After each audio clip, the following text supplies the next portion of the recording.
Baş he. Oğlan mı he?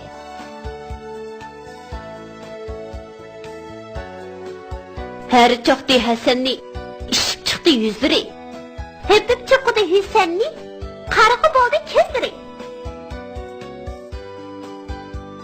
Dadam diyxan ya deriydi, men əgəşküçi, əni qaram, etizlikdə ketmennin küçi.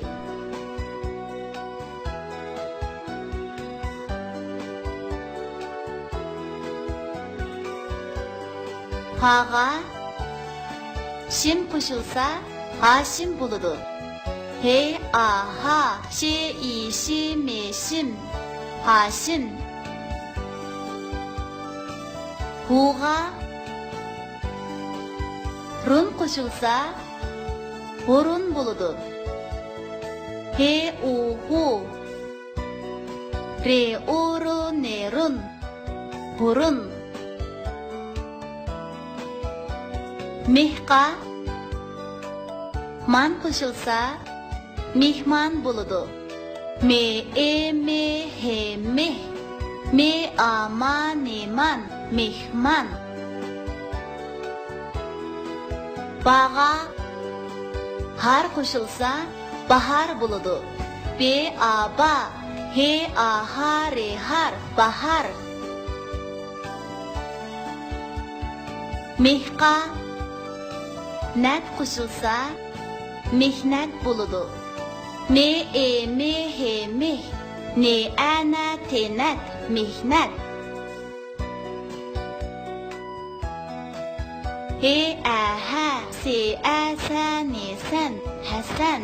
He, hü, se, asa, ne, sen, hüsen.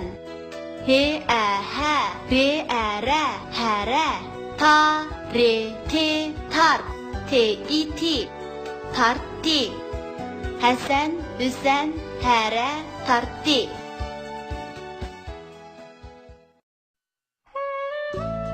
Qo'shkezakning bir kuni.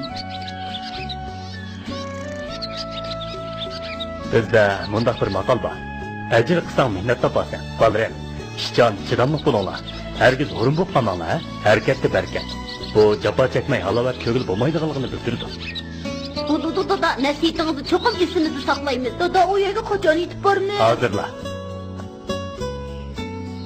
Qoldirin, tez ishlanglar. Yarataqa bu yog'ochlarni uyga opirdigan gap. Şaka bola aka, ben bek yürüp gittim. Ben bugün vallahi bilen derya boyun oynamak istedim. Hey, bu balınıza kaçan mı gapanglar? Ballarım, uygu bağgandan keyin azroq dam olib, hisobdan bergan topshiriqlarni ishlab yog'ochlarni kashda uyga akirib olamiz. Buludu dada. Ay, oyunu aladigan buldum. Qani, ağaç o'tiringlar. Hanifa, ağaç o'tiring. Dadasi uyga kirsilar, uyda mehmon bor. Her az Hasan bilan Hüsen ko'rinmaydi-ku, ular qiladigan ozroq ish bor edi. Hasan bilan Hüsen har tat berib ketdi. Ular birdam aram elib olsin. Alqonlar tushib qolay debdi. O'ngshibinglar. Abba! Abba! Harca qoldi!